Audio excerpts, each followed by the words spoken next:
ما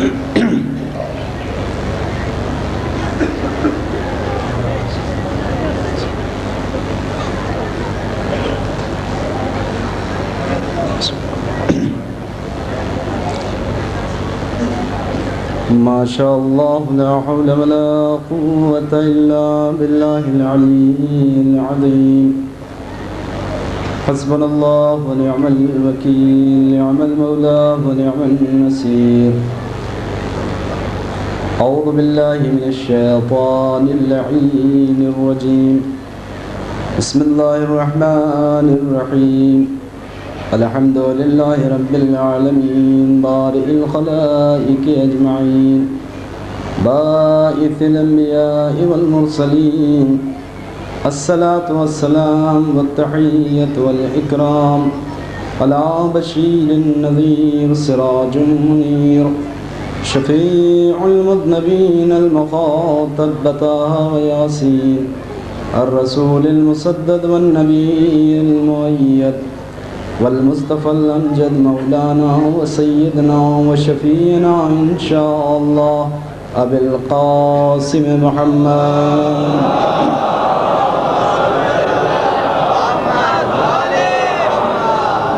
ثم الصلاة والسلام والتحية والإكرام على رسوله الكريم وعلى آله الطيبين الطاهرين ولعنة الله على أعدائهم أجمعين من ليلتنا هذه إلى قيام يوم الدين أما بعد فقد قال الله تبارك وتعالى في القرآن الحكيم بسم الله الرحمن الرحيم يا أيها الذين آمنوا اتقوا الله ولتنظر نفس ما قدمت لغد واتقوا الله إن الله خبير بما تعملون صلوات الله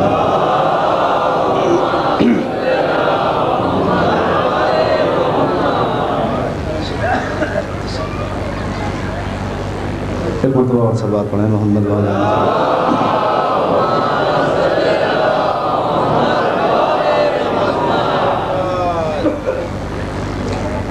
کل کی مجلس کے لیے میں نے قرآن حکیم کی جس آیہ کریمہ کو منتخب کیا تھا ظاہر ہے کہ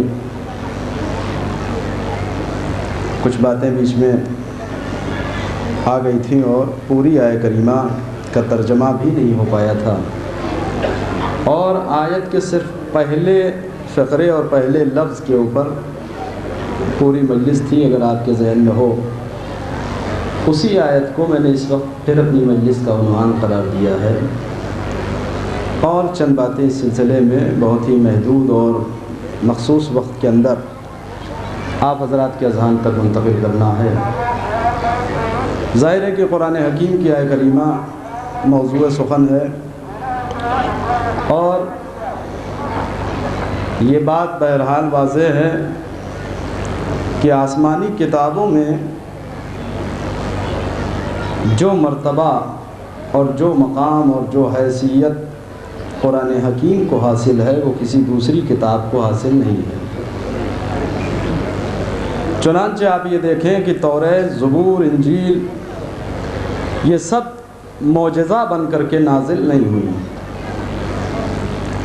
توریت جناب موسیٰ کے اوپر معجزہ بن کے نازل نہیں ہوئی، زبور حضرت داؤد پر معجزہ بن کر کے نہیں نازل ہوئی، انجیل جناب عیسیٰ پر معجزہ بن کر کے نازل نہیں ہوئی، جبکہ قرآن مجید وہ عظیم المرتبت کتاب ہے کہ جو قلب پیغمبر پر معجزہ بن کر کے نازل ہوئی ہے۔ ساتھ ہی ساتھ جو چیلنج قرآن مجید کا ہے وہ چیلنج ان کتابوں کا نہیں ہے، پوری توجہ۔ اور میں بہت زیادہ وقت امید میں نہیں لے سکتا ہوں اس لیے کہ وقت مجھے بتا دیا گیا ہے، چونکہ اس مجلس کے بعد مسالمہ بھی ہے لہذا وقت بہرحال کم ہے، لہذا میں جلدی چند باتیں صرف آپ حضرات کے اذہان تک منتقل کرنا ہے۔ البتہ یہ بات طے ہے کہ 2 مجلس پڑھ چکا ہوں تو آپ میرے مزاج سے بہرحال واقف ہوں گے، اور کھانے کے بعد انسان سے ویسے بھی کم زیادہ ہلا ڈولا جاتا ہے، لہٰذا صرف خاموشی سے سن لیجئے، یہی اس وقت میرے اوپر احسان ہوگا۔ صلوات پڑھ دیں محمد وعلیہ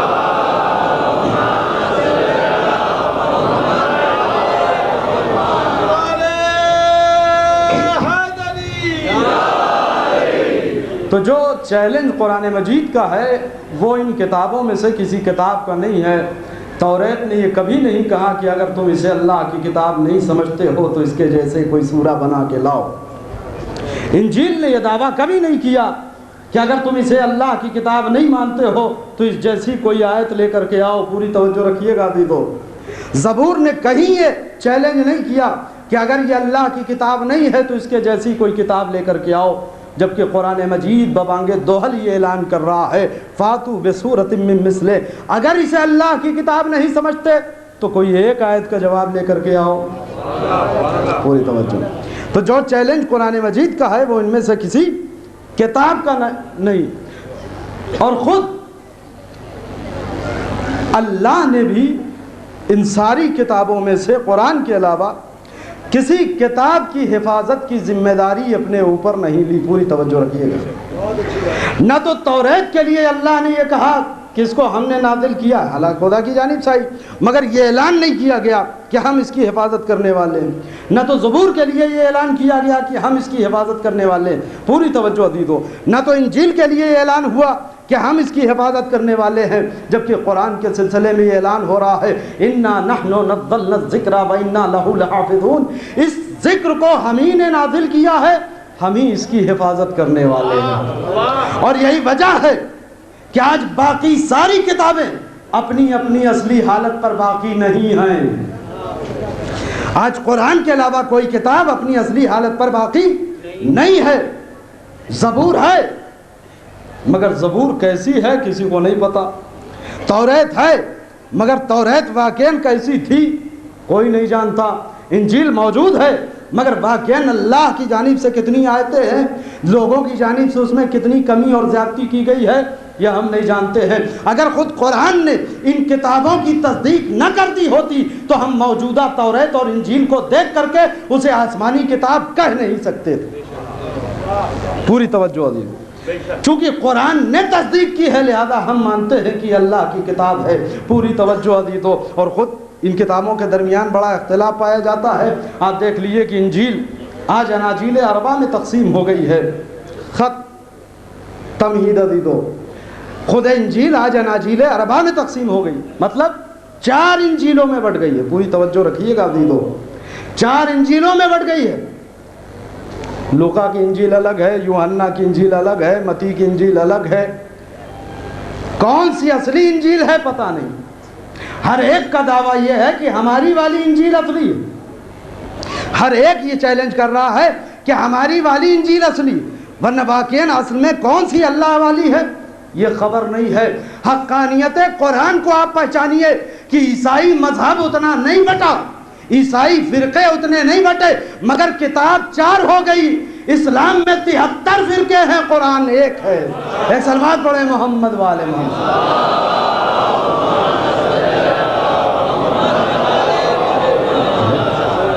کیوں ہے اس لیے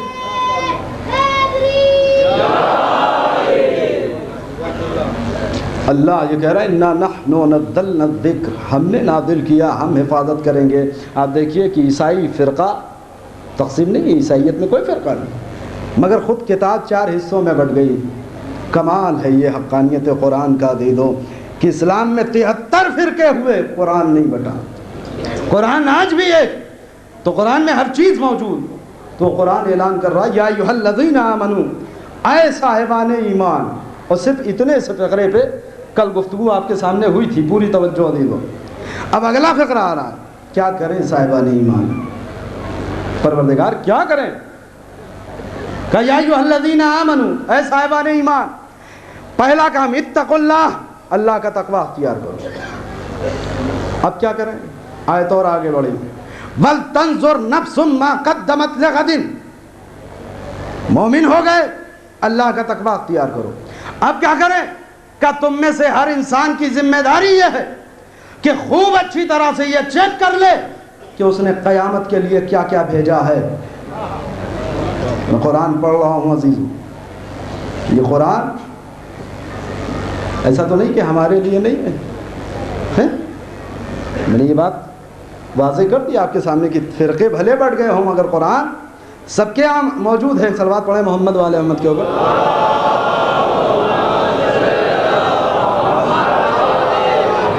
بلا وجہ تو نہیں ہے، بلا وجہ تو نہیں ہے، قرآن کو ہم نہیں چھوڑ کر کے چل سکتے، قرآن احکامات بتائے گا۔ پروردگار کیا ہے تیری مرضی؟ کہ یا ایھا الذین آمنوا، اے صاحبان ایمان جو لوگ مومن ہو گئے وہ سنیں، اتقوا اللہ، پہلا کام یہ ہے کہ اللہ کا تقوی اختیار ہو۔ پروردگار اب کیا کریں؟ کہ وَلْتَنْظُرْ نَفْسٌ مَا قَدَّمَتْ لِغَدٍ، اس کے بعد ہر انسان، ہر نفس کی ذمہ داری یہ ہے کہ وہ یہ چیک کر لے کہ اس نے قیامت کے لیے کیا کیا بھیجا ہے۔ پوری توجہ رکھیے گا، اتنا آسان معاملہ بھی نہیں جتنا آپ کو سمجھایا جا رہا ہے اور آپ سمجھتے چلے جا رہے ہیں، اتنا آسان نہیں ہے، پوری توجہ دی تو ذرا پوری آیت کا ترجمہ سن لیجیے اور گفتگو ختم کر دے رہا ہوں۔ اے صاحبان ایمان، پہلا کام اللہ کا تقوی اختیار کرو، بل تنظر نفس ما قدمت لغد، پھر یہ چیک کرو کہ کل کے لیے، قیامت کے لیے کیا کیا بھیجا ہے۔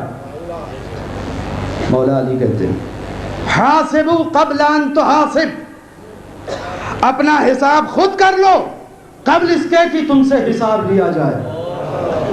ہم اطمینان میں بیٹھے، جب حساب کتاب ہوگا دیکھا جائے۔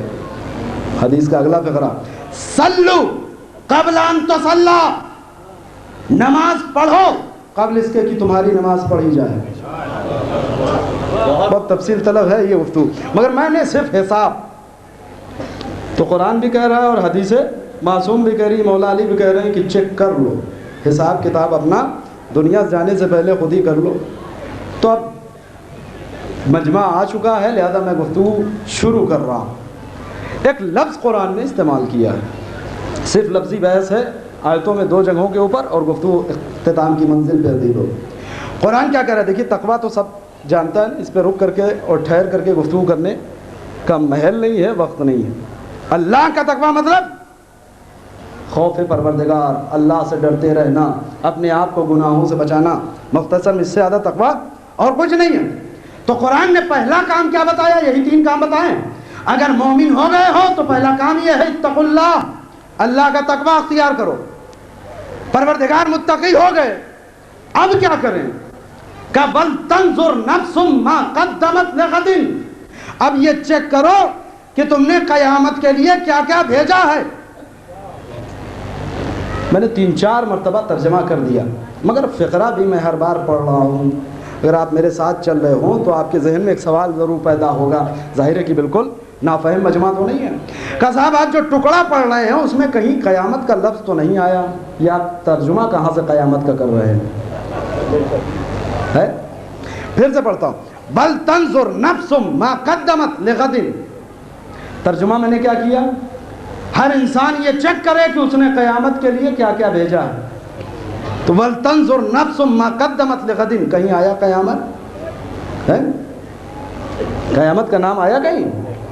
کہ پھر آپ نے ترجمہ کیسے کر دیا ممبر بیٹھ کر کے؟ کہیں آیا نہیں۔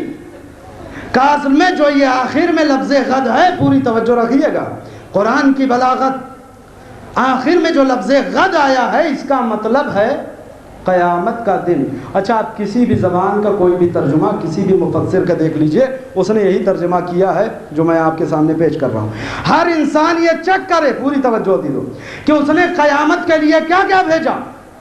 پروردگار لفظ قیامت تو آیا نہیں، اور سارے ترجمے کرنے والے، سارے مفسرین یہی ترجمہ کر رہے ہیں کہ ہر انسان یہ چیک کرے کہ اس نے قیامت کے لیے کیا کیا بھیجا۔ قاسم میں جو اللہ نے لفظ غد استعمال کیا ہے، غین دال غد، غد کے معنی قیامت کا دن ہے۔ اچھا، ایمانداری کی بات یہ کہ بزرگ عالم دین موجود ہیں مجلس میں، اور علماء بھی موجود ہیں، آپ بعد میں مجلس کے ان سے استفسار کر لیجئے گا، سوال کر لیجئے گا۔ کسی بھی ڈکشنری میں آپ کھول کر کے دیکھ لیجئے عربی زبان کی، غد کے معنی قیامت کا دن آپ کو نہیں ملے۔ پوری طرح سے میرے ساتھ ہو جائیے، دیکھیے قرآن کیا کہنا چاہ رہا ہے۔ کسی بھی ڈکشنری میں عربی زبان کی غد کے معنی قیامت کا دن نہیں ملے گا۔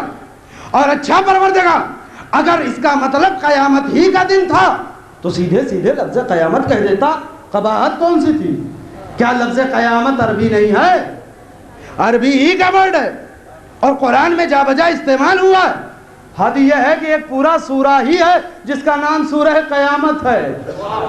قرآن مجید کے 114 سوروں میں سے ایک سورہ ہے جس کا نام ہی سورہ قیامت ہے تو پروردگار قرآن میں جگہ جگہ تو انہیں قیامت استعمال کیا تو سیدھے سیدھے کہہ دیتا وَلْتَنْظُرْ نَفْسٌ مَا قَدَّمَتْ لِقَيَامَةٍ، ہر انسان یہ چیک کر لے کہ اس نے قیامت کے لیے کیا کیا بھیجا۔ نہ اختلاف ہوتا، نہ جھگڑا ہوتا، نہ تفسیروں مفسرین کی رائے لینی پڑتی، نہ ڈکشنری کھنگالنی پڑتی، نہ اتنا ذہن صرف کرنا پڑتا، پروردگار سیدھے سیدھے لفظ قیامت کہہ دیا ہوتا۔ پوری توجہ۔ اچھا قیامت نہیں کہا تھا تو قرآن میں بہت سے نام قیامت کے استعمال کیے گئے ہیں۔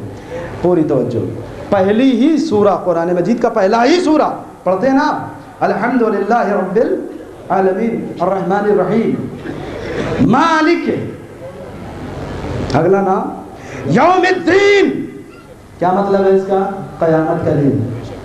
تو پروردگار یوم الدین کہہ دیتا۔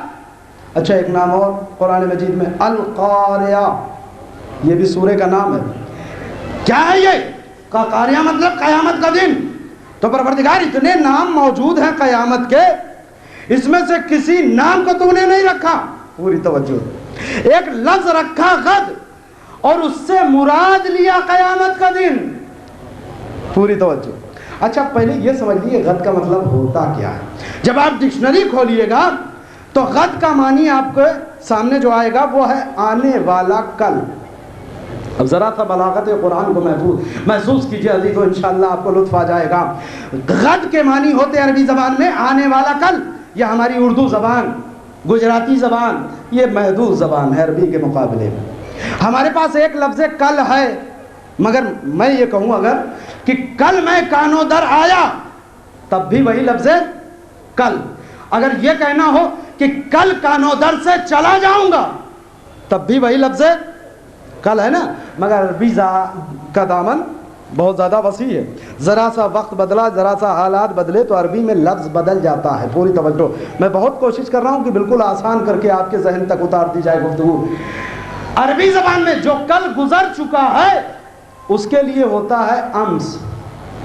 امس مانے یعنی میں کل آیا تو یہ کل گزر چکا، اس کے لیے عربی زبان میں ہے امس۔ مگر جو کل آنے والا ہے فیوچر کا، اس کے لیے عربی میں آتا ہے غد، غین دال، غد مانے آنے والا کل۔ پوری توجہ دی تو عجب بات ہے کہ میں نے آپ کے سامنے اتنی وضاحت کر دی مگر اتنی خاموشی سے آپ نے سن لیا۔ مسلسل مجلسی مجمع، مسلسل مجلسیں سننے والا مجمع، کیا آپ نے اس سے پہلے غد نہیں سنا ہے؟ سبحان اللہ، سبحان اللہ، کمال ہے۔ آپ نے نہیں سنا ہے؟ سینکڑوں اور ہزاروں مرتبہ سنا ہے، بس ذرا سا آپ متوجہ نہیں ہیں میری جانب۔ یہ میں نے آپ کا امتحان لے لیا کہ آپ متوجہ نہیں ہیں۔ کہاں سنا ہے میں بتاتا ہوں۔ خیبر میں پیغمبر اسلام نے کیا اعلان کیا؟ لَأُعْطِيَنَّ رَایَةً غَدًا، کل میں علم اسے دوں گا۔ تو یہ کل کہاں سے آیا؟ اسی غد سے۔ پیغمبر بھی کہہ رہے ہیں لَأُعْطِيَنَّ رَایَةً غَدًا، کل علم اسے دوں گا، جو قرار ہو غیر قرار ہو وغیرہ وغیرہ وہ ساری چیزیں۔ مجھے صرف لفظ غد، میں موضوع سے بالکل نہیں ہٹنا چاہتا ہوں۔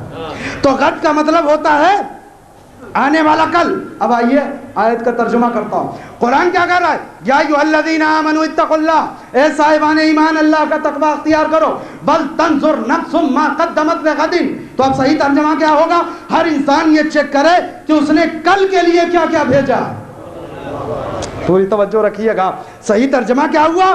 کہ ہر انسان یہ چیک کرے کہ اس نے کل کے لیے کیا کیا بھیجا ہے۔ اس لیے کہ غد کے معنی قیامت کا دن نہیں ہوتا، غد کے معنی ہوتا ہے آنے والا کل، بالکل آج کے بعد فوراً جو کل آ رہا ہے، اس کے لیے عربی زبان میں آتا ہے کل۔ غد کا لفظ، پوری توجہ عزیزوں، ہماری جان قربان بلاغت قرآن پہ پروردگار کیا پیغام دینا چاہ رہا ہے؟ اے میرے مالک، اگر اس سے مراد قیامت کا دن لینا تھا تو سیدھے سیدھے لفظ قیامت کہہ دیتا۔ یہ غد کا لفظ استعمال کر کے اس سے ذہن انسانی کو قیامت کی جانب متوجہ کرنا۔ پوری توجہ عزیزو، قرآن کیسی فصاحت اپنے دامن میں لیے ہوئے۔ اگر اس کو سمجھنا ہے تو ایک چھوٹی سی مثال سن لیجیے، ایک صلوات پڑھ دیں محمد والے۔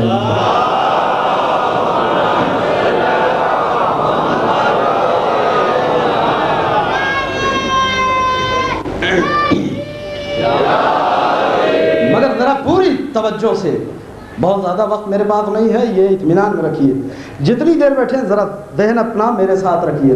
مجھے کانودر کا وعدہ ہوا مجلس پڑھنے کے لیے آنا تھا، جب یہ طے ہو گیا کہ فلاں تاریخ کو آنا ہے، پوری توجہ، میرا چھوٹا بھائی ہے، میں نے اس کو بلایا، میں نے پیسے وغیرہ دیا، ہم نے کیسا بھیا کہ فلاں ٹرین سے فلاں تاریخ کا ایک ٹکٹ لے کر کے آؤ میرے پاس، پوری توجہ، فلاں جگہ تک کا۔ گیا 2 گھنٹے کے بعد اس نے ریزرویشن ٹکٹ لا کر کے میرے پاس دے دی، ایک ایک لفظ توجہ چاہتا ہے، اس نے ایک کنفرم ٹکٹ لا کر کے میرے ہاتھ میں دے دیا۔ میں نے دیکھا ہوگا جس تاریخ میں ہمیں جانا تھا سب چیک کر لیا، وہ ڈیٹ بالکل صحیح تھی، جس ٹرین سے آنا تھا وہ ٹرین صحیح تھی، جہاں سے سوار ہونا تھا وہ صحیح، جہاں تک آنا تھا سب بالکل اوکے، کنفرم سیٹ۔ میں نے ٹکٹ کو لیا اور موڑ کر کے جیب میں رکھ لیا، ٹکٹ جیب میں ہے، مگر میری ایکٹیویٹی میں میرا جو انداز ہے زندگی گزارنے کا، دن گزارنے کا، اس میں کہیں سے کوئی فرق نہیں آیا۔ روزانہ جتنے بجے سو جاتا تھا اتنے ہی بجے سویا، جتنے بجے ہمیشہ اٹھتا تھا اتنے ہی بجے اٹھا، جتنے بجے ناشتہ کر کے میں اپنے مدرسے چلا جاتا تھا اتنے ہی بجے مدرسے چلا گیا، پڑھایا لکھایا، جب واپس آنے کا وقت تھا اسی وقت واپس آئے، پھر کھانا کھایا، نماز پڑھائی وغیرہ، سو گئے، پھر شام کو وہی معمول، حسب معمول زندگی آگے بڑھ رہی ہے۔ ایک دن گزر گیا، 2 دن اسی طرح سے گزر گئے، تیسرا دن بالکل ویسے ہی گزرا، چوتھا دن ویسے ہی گزرا، 1 ہفتے بعد کی ٹرین ہے، یہ ذہن میں رہے، 4 دن 5 دن 6 دن، اور اب آخری رات آئی کہ جس کی صبح میں مجھے سفر کرنا تھا۔ رات کے قریب 1-2 بج رہے تھے کہ وہی بھائی کہ جس نے ٹکٹ لا کر کے دیا تھا وہ آنکھ ملتا ہوا اٹھ کر کے آیا میرا کمرے میں داخل ہوا، کہ کیا بات ہے بھیا، یہ آدھی رات کو آپ جاگ کیوں رہے، لائٹ کیوں جل رہی ہے، یہ آوازیں کیسی آ رہی؟ اب جو کمرے کے اندر داخل ہوا تو اس نے دیکھا کمرے کا پورا نقشہ بدلا ہوا ہے، پورے بیڈ کے اوپر کہیں یہ سوٹ کیس رکھا ہے، کہیں یہ بیگ کھلا ہوا ہے، کہیں یہ قبا رکھی ہے، ادھر وہ امامہ بن رہا ہے، ادھر یہ ردا رکھی ہے، کوئی ٹاول پیش کر رہا ہے، کوئی ناشتے کا ڈبہ پکڑا رہا ہے، کوئی پانی کی بوتل دے رہا ہے، کہا ہوا کیا؟ میں نے کہا اس میں صبح سفر کرنا ہے، مجھے ٹرین پکڑنی، کانودر جانا ہے۔ کہا اچانک وعدہ آ گیا کوئی؟ میں نے کہا نہیں اچانک نہیں آیا، پوری توجہ دی ہو، یہ وہی سفر ہے جس کا ٹکٹ تم نے 1 ہفتہ پہلے لا کے مجھے دیا تھا۔ میں ایک مرتبہ حیرت سے میری طرف دیکھتا کہ جب آپ کو 1 ہفتہ پہلے یہ پتا تھا کہ آپ کو اس تاریخ میں ٹرین پکڑ کر کے سفر کرنا ہے، تو اگر یہ ساری تیاریاں آپ نے پہلے کرنی ہوتی تو یہ 12 بجے رات کو نہ تو خود پریشان ہوتے نہ اپنے ساتھ ساتھ پورے گھر کو پریشان کرتے، نہ تو پورے گھر کو پریشان کرتے۔ پوری توجہ۔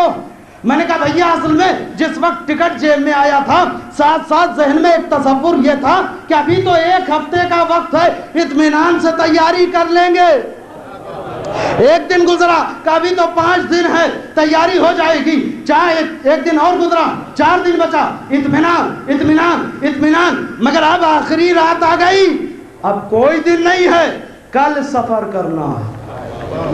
بھائی کل آ گیا، کل سفر کرنا۔ اس لفظ کل کے اندر وہ تاثیر اور طاقت پائی جاتی ہے کہ جو انسان کو سوتا ہوا بستر سے اٹھا کر کے عمل کرنے پہ مجبور کر دیتا ہے۔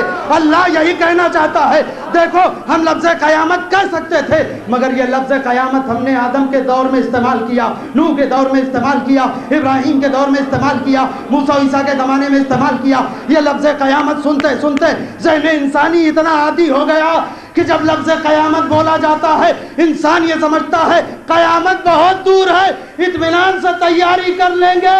اما قیامت کے لیے ایسے اٹھ کے تیاری کرو جیسے کل ہی قیامت آنے والی ہو۔ ایک صلوات پڑھیں محمد والے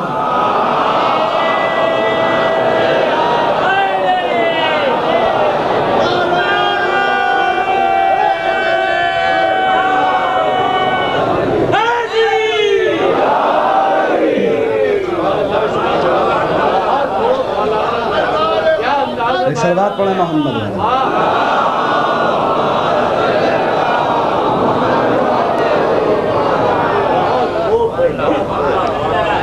بات واضح ہے؟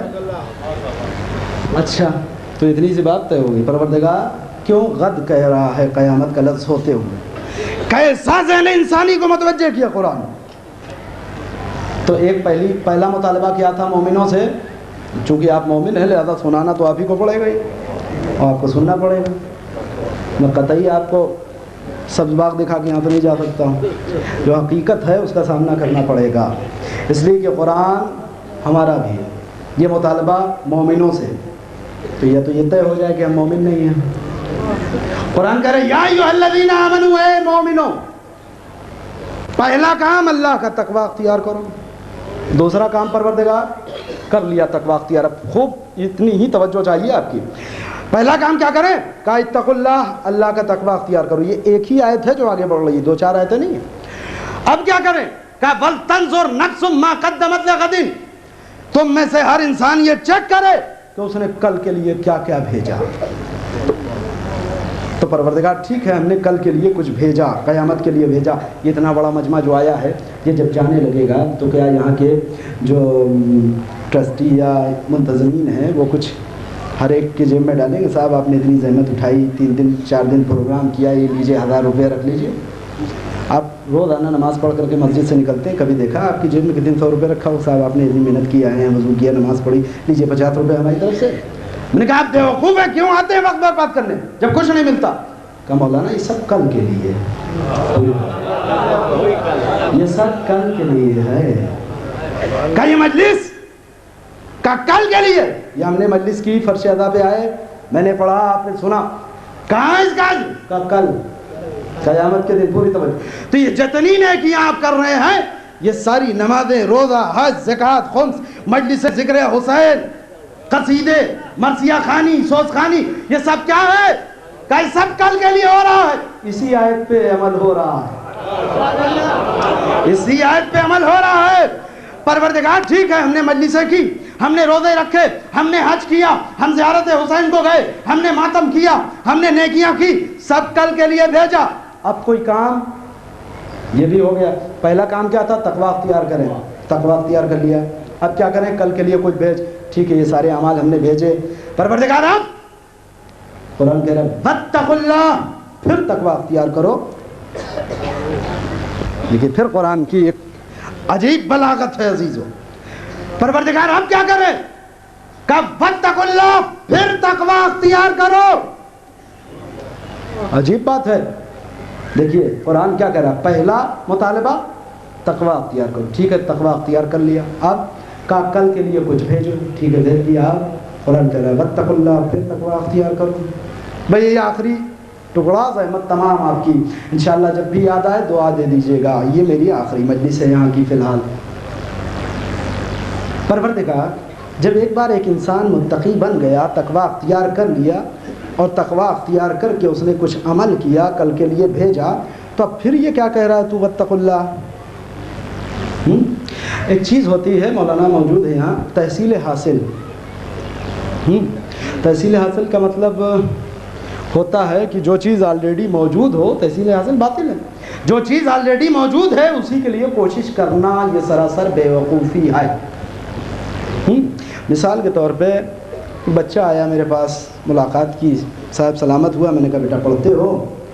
اس نے کہا ہاں مولانا صاحب پڑھتا ہوں. میں نے کہا کس کلاس میں ہو؟ پوری توجہ. میں نے کہا کس کلاس میں پڑھ لو؟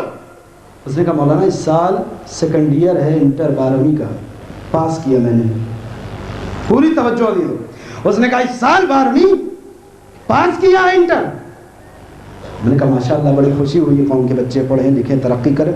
ایک مشورہ ہے بیٹا میرا، پوری توجہ کا فرمائیے. میں نے کہا ایسا کرو کہ ہائی اسکول بھی پاس کر ہی ڈالا تم. ہائی اسکول کو آپ کیا میٹرک کہتے ہیں، کیا کہتے ہیں؟ S S C. کب 10واں بھی پاس کر لو. تو اس نے غور سے دیکھا، کہا تو کچھ نہیں، دل میں سوچا ہوگا کہ اگر یہ بیچارے خود پڑھے لکھے ہوتے تو ان کو پتا ہوتا. ایسا بیوقوفی بھرا مشورہ یہ دے رہے ہیں. میں نے کہا کیا ہوا؟ کہا مولانا میں یہ کہہ رہا ہوں کہ میں نے 12ویں کی کلاس اس سال پاس کی ہے. میں نے کہا بھیا تو میں تم سے یہ کہہ رہا ہوں کہ اب آئندہ 10واں بھی پاس کر لو. کہا مولانا آپ سمجھے نہیں، جب میں نے 10واں پاس کر لیا تبھی تو 12ویں پاس کی. پوری توجہ. میں نے کہا تو ایک بار 12ویں سے پہلے 10واں پاس کیا، ایک بار 12ویں کے بعد پاس کرو. 1.5 سے 2. کہا یہ تحصیل حاصل ہے.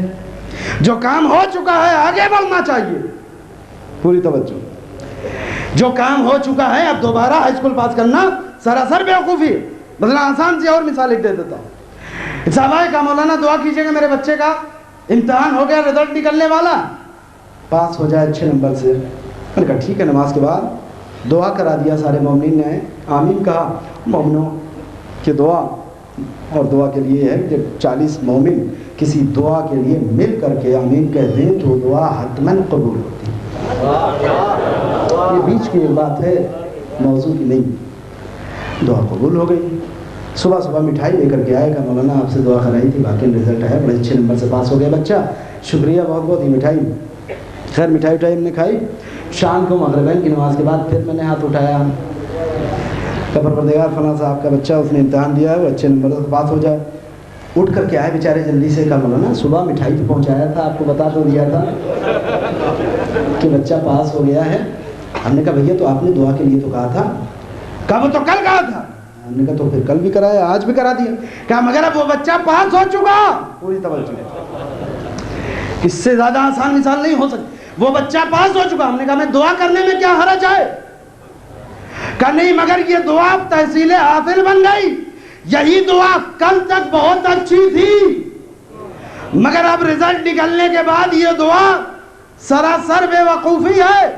قرآن کیا کہہ رہا ہے؟ یا ایھا الذین آمنوا اتقوا اللہ، اے مومنو اللہ کا تقوی اختیار کرو، ولتنظر نفس ما قدمت لغد، اور پھر یہ چیک کر لو کہ تم نے قیامت کے لیے کیا کیا بھیجا ہے۔ پروردگار متقی ہو کر کے بیچارے نے قیامت کے لیے کچھ بھیجا تو اب آیت میں کوئی اور مطالبہ کر لے، مگر قرآن کہہ رہا نہیں، کچھ اور نہیں چاہیے، واتقوا اللہ، پھر اللہ کا تقوی اختیار کرو۔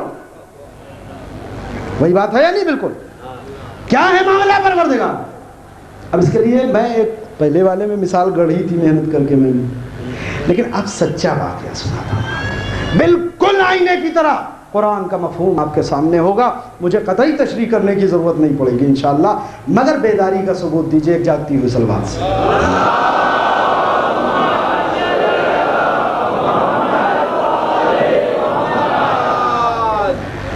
ہمارے علماء میں سے ایک بزرگ عالم دین گزرے ہیں جن کا نام ہے آیت اللہ دستغیب شیرازی، شہید محراب ان کا لقب ہے۔ بہت ہی متقی پرہیزگار بامن عالم دین، عالم وقت تھے۔ انہوں نے بڑی اچھی اچھی کتابیں لکھی ہیں، مشہور کتاب ان کی گناہ کبیرہ ہر زبان میں موجود ہے، ممکن آپ نے دیکھا ہو، اور انہوں نے چھوٹی چھوٹی بچوں کے لیے بڑی اچھی کتابیں لکھی ہیں۔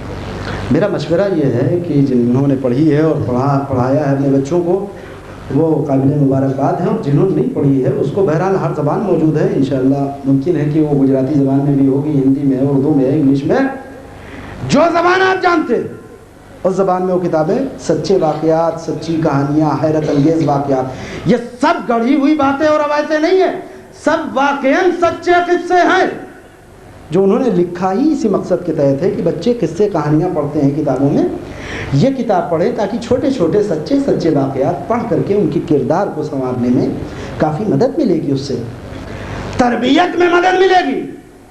انہی کتابوں میں سے کتاب جس کا نام حیرت انگیز واقعات۔ یہ آدمی کتنا محتاط تھا، ایک فقرہ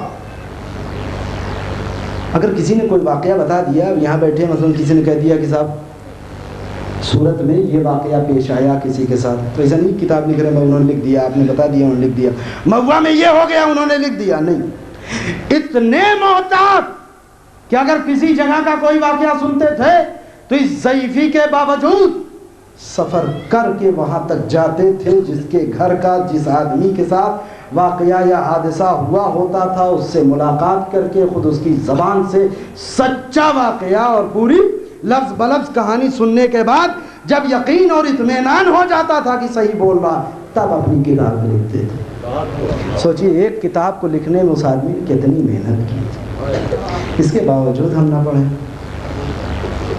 اسی حیرت انگیز واقعات میں ایک واقعہ انہوں نے لکھا ہے، پوری توجہ سے۔ سوال ذہن میں ہے یا نکل گیا؟ قرآن نے جب ایک بار متقی ہم کو بنا لیا تو اب پھر کیوں کہہ رہا ہے کہ اگر عمل کر کے کچھ بھیجا ہے تو متقی بن جاؤ؟ واقعہ یہ ہے، وہ لکھتے ہیں مرحوم کہ ایک سال میں حج کے لیے گیا تو اتفاق سے میری ملاقات ملا علی قازرونی سے ہو گئی۔ اب ملا علی قازرونی کے بارے میں بھی ضروری ہے بتانا۔ ملا علی قازرونی اسی زمانے کے عالم وقت تھے، وہ بھی جس زمانے میں دستغیب شیرازی تھے۔ فرق یہ تھا کہ آیت اللہ دستغیب شیرازی یہ ایران میں رہتے تھے، ایران کے رہنے والے تھے، اور ملا علی قازرونی یہ کویت کے رہنے والے تھے۔ اچھا، ان کا کمال، اللہ واقعاً جو انسان اپنے نفس کی مخالفت کر لے اللہ اس کو اسی دنیا میں جزا دیتا ہے۔ اس کے مثال کے ثبوت کے لیے آپ ایران چلے جائیں، نہ جانے کتنے لوگ آج بھی موجود ہیں کہ جن کی نگاہوں پر سے اللہ نے حجابات اٹھا دیے ہیں، وہ حقیقت دیکھتے ہیں۔ یہی خصوصیت اللہ نے ملا علی قازرونی کو دی ہے کہ کوئی واقعہ ہونے والا ہوتا ہے یا ہو چکا ہوتا ہے تو ان کو خواب میں اس کا علم ہو جاتا ہے۔ اس کو کہتے ہیں مکاشفہ۔ پوری توجہ، سچے خواب اور سچے مکاشفات کا علم دیا اللہ نے ملا علی قازرونی کا، یہ مرتبہ۔ اب سنیے واقعہ۔ آیت اللہ دستغیب شیرازی یہ کہتے ہیں کہ حج میں میری ملاقات ملا علی قازرونی سے ہو گئی، وہ بھی کویت سے آئے تھے حج کرنے۔ اب دونوں سے ملاقات ہو گئی، کہا حج کے بعد ایک جگہ ہم مل کے بیٹھے تو میں نے ان سے بتایا کہ ایسا ہے کہ میں اس طرح سے بچوں کے لیے ایک کتاب لکھ رہا ہوں، تو آپ سے ملاقات ہو گئی، میرا دل بڑا، آپ اپنا کوئی سچا واقعہ یا سچا خواب بیان کیجئے تاکہ اس کتاب میں لکھوں۔ کچھ دیر سوچنے کے بعد ملا علی قازرونی کہتے ہیں کہ ہاں دستغیب، ایک واقعہ ضرور تم اپنی کتاب میں لکھو، پوری توجہ کا بیان کیجئے۔ اب ملا علی قازرونی واقعہ بیان کر رہا ہے اور آیت اللہ دستغیب شیرازی جیسا آدمی لکھ رہا ہے، اس میں ایک لفظ غلطی نہیں ہو سکتی۔ کا واقعہ یہ ہے کہ ایک رات میں سویا ملا علی قازرونی، اور جب سویا تو میں نے خواب میں یہ دیکھا کہ ایک نہایت ہی خوبصورت باغ ہے۔ میں نے اپنی زندگی میں نہ ایسا باغ دیکھا تھا، نہ اتنا خوبصورت باغ کا تصور کیا۔ اتنا طویل و عریض ہے، کہاں سے شروع کہاں پہ ختم پتہ ہی نہیں چل رہا۔ اتنا لمبا چوڑا باغ، اتنا خوبصورت باغ میں نے نہیں دیکھا۔ اور یہ ایک عجیب و غریب خصوصیت، اب ظاہر آم کا باغ ہے تو آم پھلا ہوگا، انگور کا باغ ہے تو انگور پھلا ہوگا، امرود کا ہے تو امرود پھلے ہوں گے، جس کا باغ ہے وہی تو ہوگا۔ مگر ملا علی قازرونی کہتے ہیں کہ جس کی ہر درخت اور ہر شاخ میں طرح طرح کے میوے بھی لٹکے ہیں، پھل بھی لٹکے ہیں، پتوں سے نور کی شعائیں نکل رہی ہے، چاروں طرف ایک نورانی ماحول۔ میں نے محسوس کیا کہ ایک بہترین خوشبو چاروں طرف فضا میں بکھری ہوئی ہے۔ حیرت سے میں کھڑا دیکھ رہا تھا، یا اللہ، یہ باغ آخر ہے کس کا؟ کون سا ایسا بادشاہ، کون سا ایسا حاکم، کون سا ایسا سلطان؟ کیا کسی نبی کا ہے، کسی رسول کا ہے، کسی پیغمبر کا ہے، اولو العزم نبی کا ہے، کس کا ہے؟ کہ اچانک ذہن میں یہ خیال پیدا ہوا کہ چلو اندر چل کر کے دیکھا جائے۔ میرے قدم آگے بڑھے، میں باغ کے اندر داخل ہو گیا۔ چلتے چلتے چلتے چلتے باغ کی اچھائیاں میرے اوپر اور واضح ہوتے چلی گئیں۔ درمیان میں پہنچا تو ایک اس سے زیادہ حیرت انگیز چیز میری منتظر تھی، جسے دیکھ کر کے مجھے اور زیادہ چونک جانا پڑا۔ کیا ہوا ملا علی قازرونی کا؟ باغ کے بالکل درمیان میں ایسا نفیس، ایسا خوبصورت محل تعمیر تھا کہ جس کی مثال میں نہیں دے سکتا۔ یاقوت و زمرد جڑے ہوئے دیواروں میں، دروں میں، کوئی بلب نہیں ہے، کوئی چراغ نہیں ہے، مگر ایک ایک در و دیوار سے نور کی شعائیں پھوٹ رہی۔ اتنا طویل و عریض موتی و مونگے جڑے ہوئے خوبصورت محل باغ کے درمیان، نہریں جاری ہیں، حور و غلمان کھڑے ہوئے، بہترین ماحول۔ اب میں دل ہی دل میں دعا کرنے لگا، پروردگار میرے اوپر واضح کر دے کہ یہ کس کا محل اور کس کی باغ ہے۔ یا اللہ میرے اوپر واضح کر دے کہ آخر کس نبی کا ہے، کس رسول کا ہے، کس پیغمبر کا ہے، یا آخر کس کی ملکیت ہے پروردگار کا۔ اچانک الہام پروردگار، اچانک ذہن کو ایک راستہ ملا، میری نگاہ دروازے پہ کھڑے دربان کی تک پہنچی۔ میرے ذہن میں فوراً طریقہ آیا کہ چلو چل کر کے دربان سے پوچھا جائے۔ آگے بڑھا، چل کر کے اس کو سلام کیا، اس نے جواب سلام دیا۔ میں نے کہا ایک بات نہیں سمجھ میں آتی، یہ بتا دو کہ یہ محل اور یہ باغ کس کا ہے؟ یہ محل اور یہ باغ ہے کس کا؟ کہا آپ کو نہیں پتا ملا علی قازرونی؟ یہ آپ ہی کے دوست، آپ ہی کے محلے میں رہنے والا جو آپ کا دوست ہے، معمولی سا انسان حبیب نجار، اسی کا ہے۔ کسی انسان کو معمولی نہ سمجھیے۔ اب کہتے ملا علی قادرونی میری حیرت زندگی میں اس سے بڑھ کر کے مجھے اور نہیں ہو سکتی، وہ معمولی سا بے تکا سا دوست، منہ لگا، ہر وقت ہنسی مذاق کرتے، اس کو کسی گنتی میں نہیں لاتے، اس کی منزلت پیشی پروردگار اتنی بلند، اللہ کے نزدیک اتنا مقام بلند ہے۔ ہوتا یہ انسان کی فطرت ہے کہ ہمیشہ انسان کی کل قدر و قیمت اس کے لباس سے لگائی گئی ہے۔ میں بہت بندھا ہوا ہوں لیکن کوشش کرتا ہوں جلدی جلدی انشاءاللہ اپنی گفتگو ختم کر دوں، چھوڑیے اس بات کو، آگے واقعہ چلیے۔ کہ میں حیرت سے ہاتھ باندھ کر کے کھڑا ہوا، چاروں طرف سے محل کو دیکھ رہا ہوں، اللہ سبحان اللہ، کیا خوبصورتی ہے، کیا روشنی ہے، کیا خوشبو ہے، کیا انداز ہے، کیا ڈیزائن ہے، کیا نقشہ ہے، کتنا خوبصورت باغ ہے، کیسی حوریں، کیسے غلمان، چاروں طرف۔ پروردگار میرا ایک معمولی سا دوست پڑوسی، اس کا یہ مرتبہ اور مقام تیرے سامنے، کہ میں اس کی قسمت پہ رشک کر رہا تھا، خوش ہو رہا تھا، واہ میرے دوست کا یہ مرتبہ اور مقام ہے۔ کہتے ہیں ملا علی قادرونی کہ ابھی میں پوری طرح سے خوش بھی نہ ہو پایا تھا کہ اچانک آسمان سے ایک بجلی چمکی، اور ایک لمحے میں جہاں بہترین باغ اور محل تھا وہاں خاک کے علاوہ کچھ نہیں۔ ایک لمحے میں اس بجلی نے پورے محل اور باغ کو جلا کے راکھ کر دیا۔ کہتے بجلی کے کڑکنے کی وحشت سے میری آنکھ کھلی، میں اٹھا بستر پہ پسینے پسینے، فوراً سمجھ گیا، چونکہ اللہ نے یہ علم دیا ہے سچے خواب کا، ہر خواب کی تعبیر یہ جانتے ہیں۔ اٹھا گھبرا کے میں سمجھ گیا کہ ابھی اسی وقت میرے دوست حبیب نجار سے کوئی گناہ ہوا ہے۔ یہ کوئی معمولی گناہ نہیں ہو سکتا، کوئی بہت بڑا گناہ۔ کہ میں دوڑتا ہوا گھر سے نکلا، اپنے محلے میں رہنے والے اپنے دوست حبیب نجار کے دروازے کے اوپر پہنچا، دق الباب کیا، گھبرا کر کے اس نے دروازہ کھولا، میری صورت دیکھی، کہا رے ملا علی قادرونی اپنے زمانے کا اتنا بڑا عالم میرے دروازے پر، کیا ہو گیا ملا علی؟ مجھے بلوا لیا ہوتا، کوئی ضرورت تھی؟ کہا وہ سب چھوڑو بات، یہ بتاؤ کہ ابھی تم سے کون سا گناہ ہوا؟